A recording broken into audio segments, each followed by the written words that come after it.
Ruth Callahan had 11 days to tear down 800 feet of fence or pay a $12,000 fine she didn't have. What the inspector photographed on his way out never made it into his official report. And by the end of the month, it would be sitting on the desk of a state senator. The first sound of Ruth's day was never an alarm clock.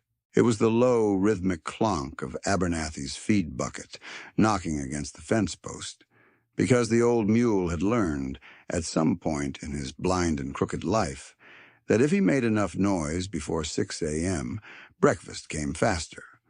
Ruth had stopped fighting it. She'd wake in the gray dark of her farmhouse in Colby County, North Carolina, pull on the same canvas jacket she'd worn for 11 years, and walk the 200 feet from her back porch to the barn, where 19 rescued animals waited to remind her, every single morning, why she still got out of bed. The barn smelled the way it always did at that hour. Sweet feed, old hay, and the faint mineral tang of the well water she hauled out in buckets every morning, because the trough line had frozen and cracked 2 winters back, and she'd never found the money to fix it properly. She knew every sound the animals made, and what each one meant, the way another woman might know the particular creak of her own house settling at night. She was 47 years old, and for the last decade, Grace Hollow had been the only thing in her life that hadn't asked her to be someone else. Her husband, Daniel, had died 6 years earlier, a fast, cruel cancer that took him in 4 months and left her the 11 acres, the farmhouse, and a debt on the barn roof that she was still paying down in $50 increments. She had no children. She had instead a 3-legged hound named Biscuit, who slept against her shins every night, 4 goats who had come off a hoarding case 2 counties over, a dozen laying hens rescued from a factory fire, and Abernathy, a mule so old and so blind that the vet had once told her, gently, that keeping him alive was more sentiment than sense. Ruth had looked at the vet and said, "Then I suppose I'm sentimental." And that had been the end of that conversation. Along the northern edge of her property ran a fence her father, Walton Pruitt, had built with his own hands the year before he died. Rough-cut cedar posts, hand-strung wire, and a gate with a carved wooden sign hanging crooked from a single bolt. Grace Hollow, all creatures welcome. He'd made it in his workshop the winter he was dying of the stroke that would take him 18 months later, sanding the letters by lamplight because his hands, he said, still remembered how to be useful even when the rest of him didn't. Ruth had never taken the sign down. She'd never repainted it either. It had grayed and split along one corner, and she loved it exactly that way. There was a second memory folded into that fence line, one Ruth rarely spoke about out loud. The summer she was 19, before she'd left for 2 years of community college she never finished.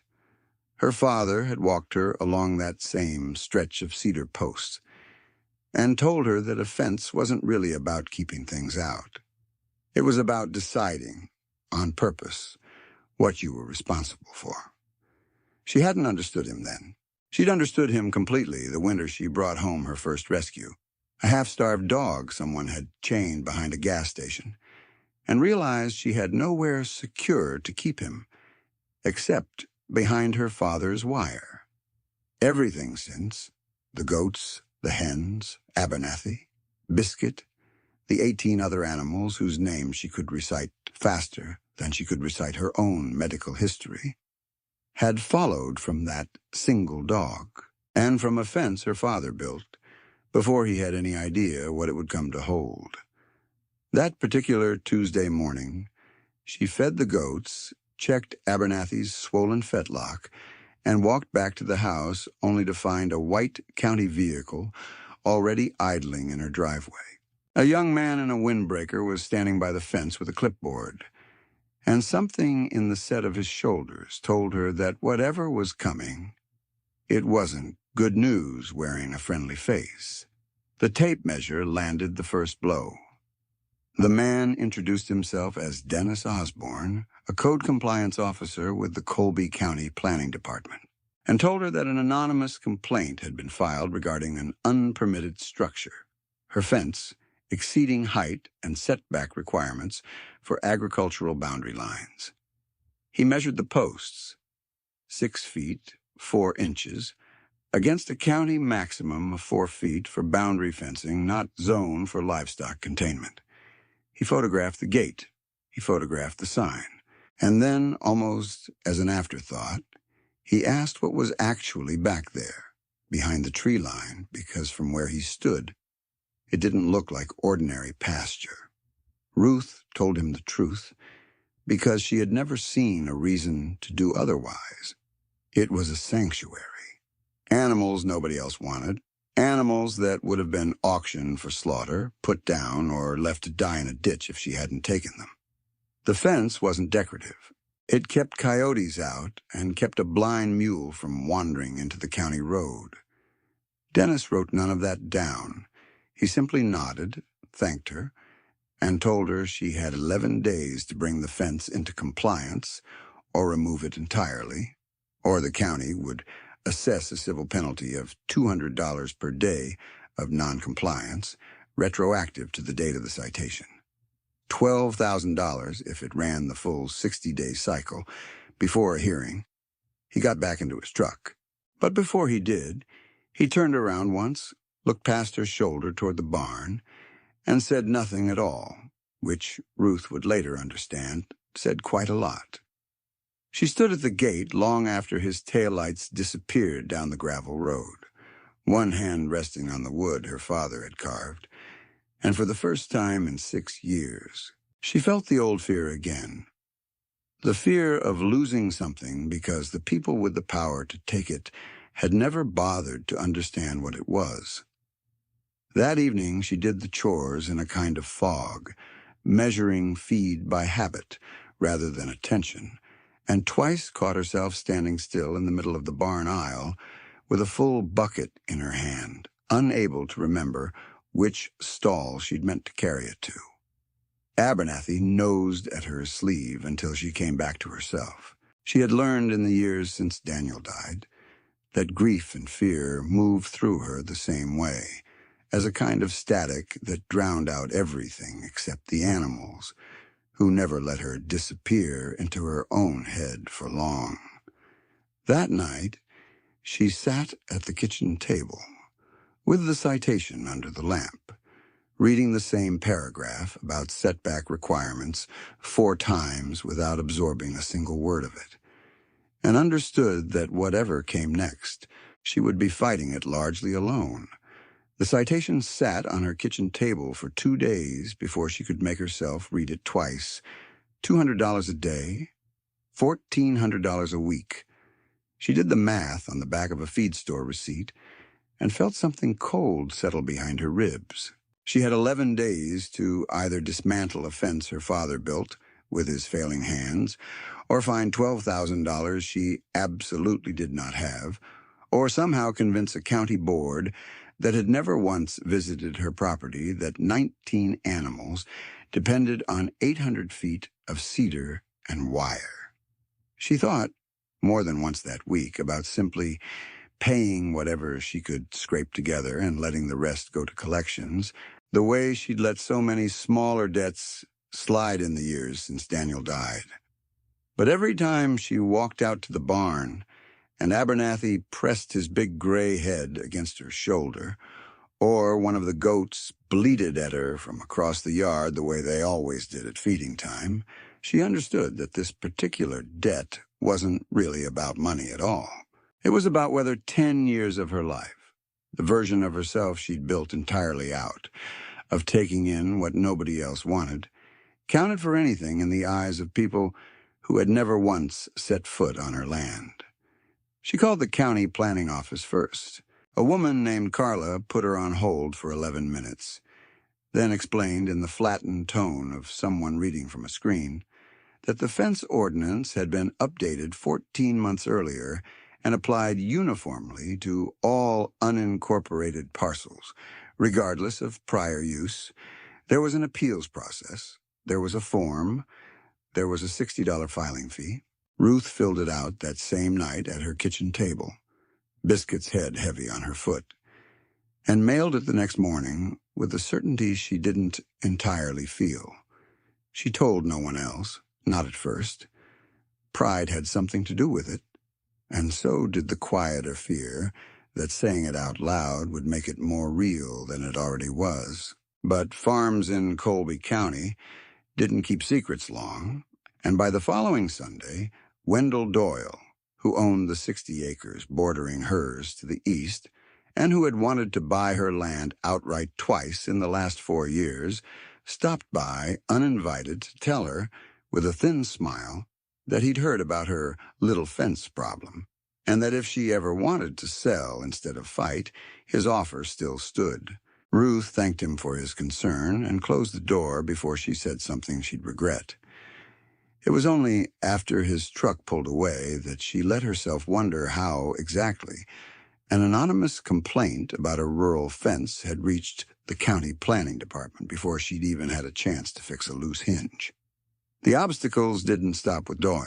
10 days into the countdown, Ruth received a letter from the bank holding the small remaining note on her barn roof, informing her that an unresolved county civil penalty had triggered an automatic lien review under the terms of her loan, and that continued accrual of the fine could affect her standing on the account. A loan officer named Patricia, not unkind but entirely unmoved, explained over the phone that the bank had no discretion in the matter. It was a formula, triggered automatically once a county penalty crossed a certain threshold, and there was nothing personal in it at all. Ruth hung up the phone and sat very still for a moment, absorbing the particular cruelty of a system where nobody at any single step felt responsible for the outcome they were all quietly assembling. The appeal hearing was scheduled for 3 weeks out, well past her 11-day deadline, which meant the fine clock would keep running the entire time. Her attempt to get an emergency stay was denied in a form letter that took the county 9 days to send. In the meantime, the fines accrued daily, a debt ticking upward like water rising in a boat with a slow leak, and Ruth began doing the things she'd sworn she'd never do again after Daniel died. She started looking at the numbers in her savings account and doing arithmetic that always ended somewhere frightening. She reached out to the local paper, the Colby Sentinel, hoping a story might put pressure on the board before the hearing.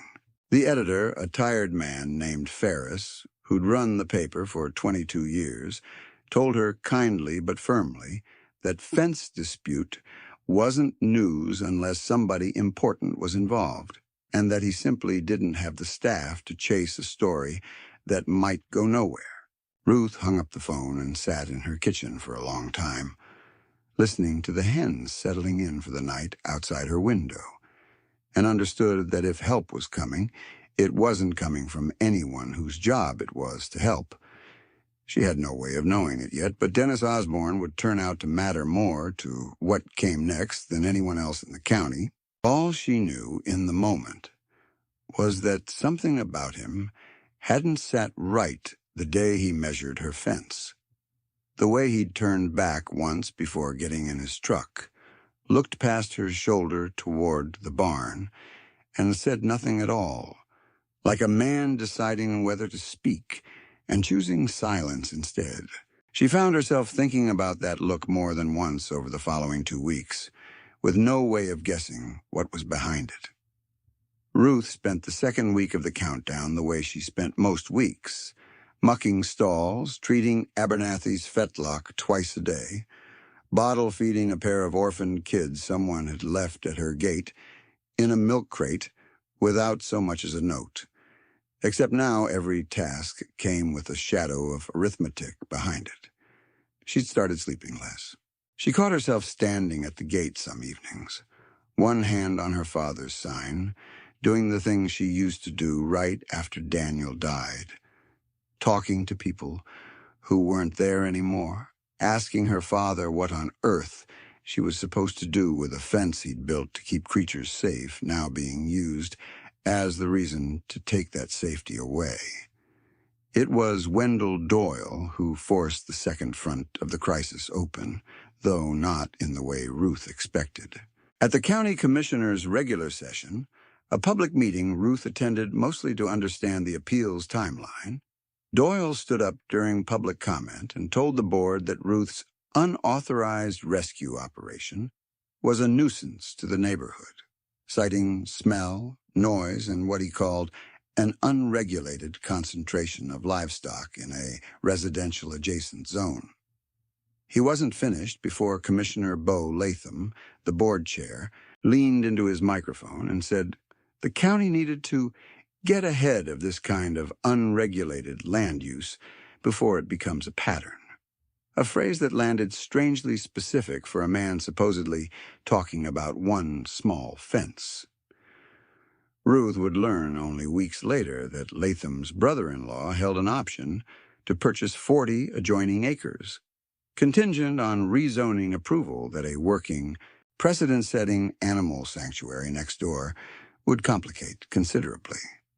She left that meeting with her jaw aching from how hard she'd been clenching it, and for the first time since the citation arrived, she allowed herself to imagine losing.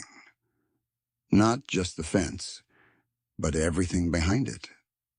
19 animals with nowhere else to go. A blind mule who'd never survive a transport trailer. A father's sign in a dumpster somewhere. It was only then that she understood this had stopped being a paperwork problem. It had become a fight for something with no clear rules and no guarantee she was equipped to win. She drove home in silence that night, past the dark shape of Doyle's property line and the new survey stakes someone had planted along its edge sometime in the last week. Stakes she hadn't noticed before, and which she would only later learn marked the boundary of the 40 acres his brother-in-law was hoping to option. At the time, she only registered them as one more small, unexplained thing in a month that had become full of small, unexplained things. She pulled into her own driveway, cut the engine, and sat there for several minutes before she could make herself go inside, listening to the tick of the cooling engine and the distant, ordinary sound of Biscuit barking once at nothing in particular, the way he always did when he heard her truck. Inside, she found the second stack of mail she hadn't yet opened that week, mostly bills, one seed catalog, and a thin, white envelope from the county with no return name, only a department code. She almost didn't open it that night. She was glad later that she had. It was a routine notice, nothing more. An update confirming the hearing date had been moved up, not extended, to 19 days from the following Monday, with a footnote stating that fines would continue to accrue under the existing schedule, regardless of the appeal's outcome date. She read it twice, then set it down on the table next to Walton's old citation. Side by side, two pieces of paper written in the same flat, bureaucratic language, both of them, in their own way, asking her how much she was willing to lose before she agreed to stop fighting. The turning point came on a Thursday. In the most unremarkable way imaginable. A phone call from a number she didn't recognize.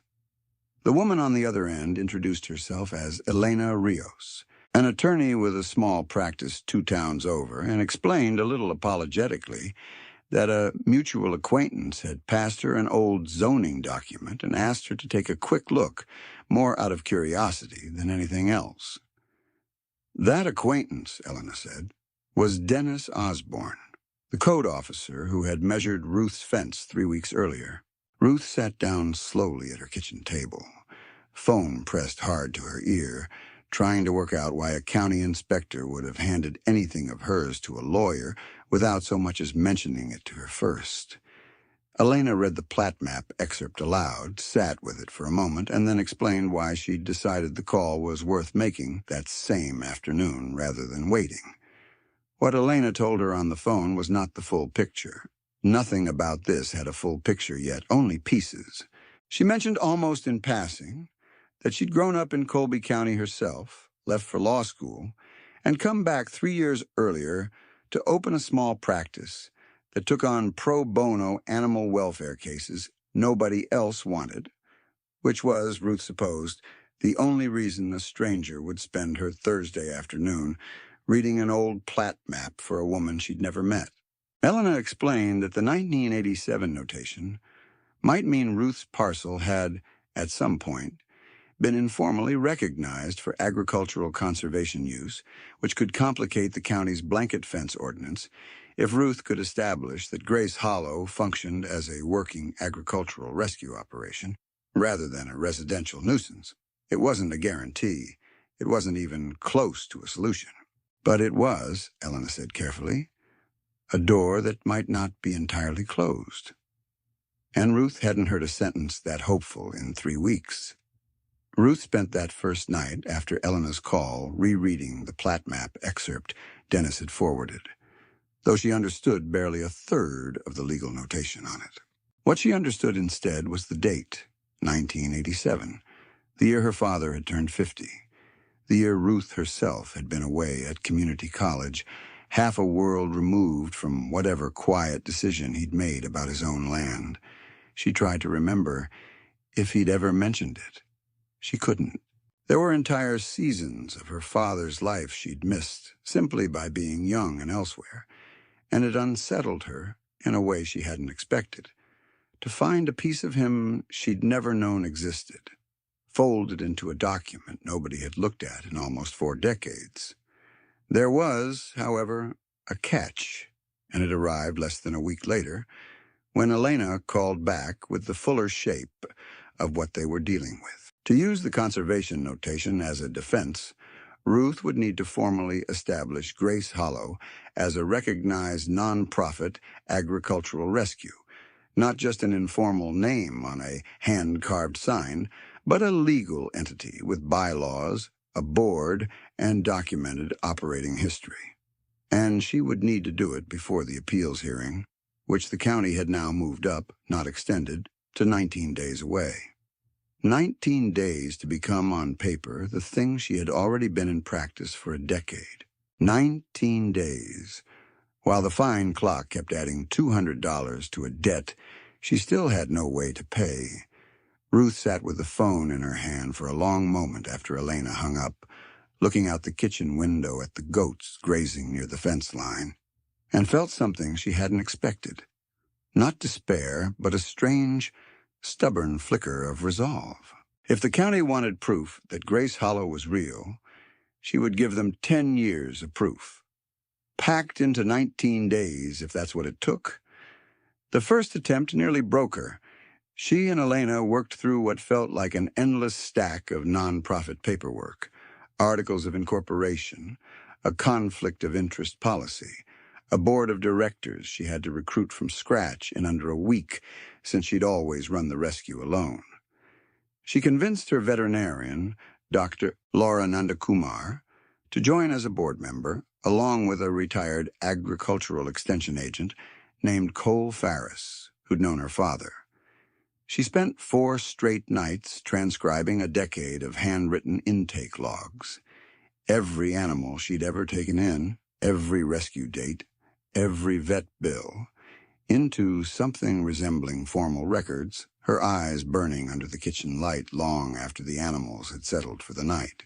There were nights she nearly gave up on the paperwork alone, before it even reached the state.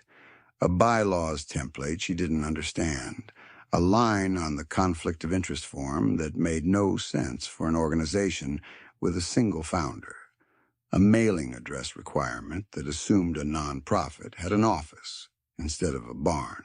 Elena walked her through it page by page over the phone, twice past midnight, patient in a way that made Ruth feel, for the first time in weeks, that she wasn't doing this entirely by herself.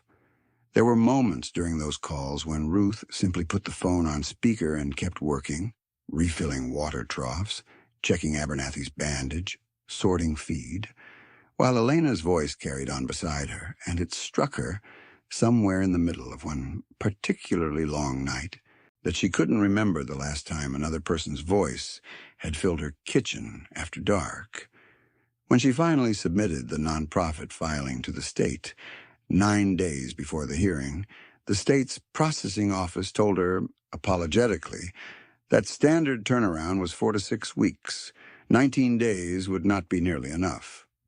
For the first time since the citation had landed on her table, Ruth considered giving up the way Doyle had suggested. Not selling, exactly, but surrendering. Rehoming what animals she could to shelters 2 counties over, some of whom she knew wouldn't survive the stress of transport, and letting the county tear down what was left. She sat on the porch steps that night with Biscuit's head in her lap and cried in a way she hadn't allowed herself to since Daniel's funeral. And for close to an hour, quitting felt not just possible, but almost like relief. It was Dennis Osborne, of all people, who called her the next morning, because Elena had mentioned the expedite bottleneck to him, and he'd remembered something from a compliance training the county had sent him to that spring. That state nonprofit filings could be expedited for a fee if the applicant demonstrated imminent, documented harm, which a pending forced fence removal with animals on the property arguably was. It wasn't his job to help her file the paperwork. He did it anyway on his lunch break, standing in the county parking lot with his own phone, walking her through the expedite request form step by step until she understood it well enough to submit it herself that same afternoon. The second attempt worked, but only just. The expedited filing came through 6 days before the hearing. Provisional nonprofit status, pending final review, but real enough for Elena to use. Ruth barely had time to feel relief before Elena warned her the harder part was still ahead. Even with nonprofit status and the old conservation notation, they'd need the board to actually believe the fence served a legitimate agricultural welfare function in a public hearing where Commissioner Latham controlled the agenda and clearly had reasons of his own to see her lose. That was when Sam Okafor, a young reporter who'd taken over the Sentinel's local beat after Ferris cut back his hours, found the story on his own. Not because Ruth pitched it again, but because Dennis's photographs from the original inspection, the ones that never made it into his official report, had been sitting in a shared county drive that Sam had access to through an open records request on an unrelated story about zoning appeals. He saw a picture of a blind mule standing in dappled shade behind a hand-carved sign that read, "All creatures welcome," and he drove out to Grace Hollow that same afternoon without calling first. Ruth gave him the whole story: the fence, her father, the 10 years, the citation, the fines stacking up like water behind a failing dam. The nonprofit filing finished with 6 days to spare. Sam's article ran 3 days before the hearing, with Dennis's photographs alongside it, and by the next morning it had been picked up by 2 television stations and shared several thousand times by people who had never set foot in Colby County, but who understood instinctively what it meant for a blind mule and a widow and a hand-carved sign to be threatened by paperwork. The hearing, when it finally came, was not the dramatic reversal Ruth had imagined in her most hopeful moments, and it was not the crushing defeat she'd feared in her worst ones. It was messier than either. Commissioner Latham tried, twice, to limit public comment and move the vote along quickly, and it was only the sheer number of people who'd shown up, neighbors she barely knew, veterinary students, 2 other small rescue operators from adjoining counties who'd read Sam's article and recognized their own fences in her story. That forced the board to sit through nearly 2 hours of testimony they clearly hadn't planned for. The meeting room smelled like old carpet and the particular burnt coffee scent of a countertop pot left on too long, and Ruth sat in the second row with Elena beside her, watching the folding chairs behind them fill up faster than she'd seen at any commissioner's meeting she'd ever attended. She recognized almost none of the faces at first. Strangers who'd read Sam's article, or seen it shared by someone they knew, or simply cared enough about a mule they'd never met to drive out on a Tuesday night. Somewhere near the back, she spotted Dennis Osborne in street clothes rather than his county windbreaker, sitting quietly with his arms crossed, there on his own time, and, technically, against the interests of the department that employed him. Elena presented the conservation notation and the nonprofit status carefully, without overselling either. Dr. Nandakumar spoke about what forced removal of secure fencing would mean for animals with documented medical needs, Abernathy chief among them. And Ruth, when it was finally her turn, didn't give a speech. She told them about the milk crate of orphaned goat kids left at her gate with no note, about coming home from her husband's funeral, to find she still had 11 animals depending on her, whether she felt like living or not, and about a father who built a fence with hands that could barely hold a pencil because he believed some things were worth protecting even when you were running out of time to protect them. The board didn't vote that night. But 3 weeks later, after a closed session Ruth wasn't part of and would never fully know the details of, Colby County did two things at once. It dismissed the accumulated fine in full, citing the newly reconciled 1987 conservation designation, and it directed the planning department to draft a new ordinance, one that created a distinct zoning category for registered rural animal sanctuaries with fencing standards suited to livestock containment and predator exclusion rather than the residential boundary rules that had never been designed with places like Grace Hollow in mind. Commissioner Latham voted for it along with everyone else. Nobody asked him about his brother-in-law's rezoning option, and it quietly expired the following spring.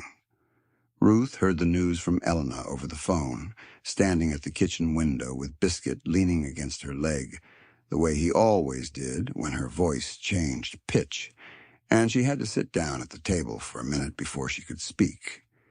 It didn't feel like winning, exactly. It felt like something closer to being seen. Finally, after 10 years of doing this work in near total silence, by people who had the power to either protect it or erase it, and who had, in the end, chosen to protect it. In the weeks that followed, Ruth found herself changed in ways she hadn't expected and couldn't entirely explain.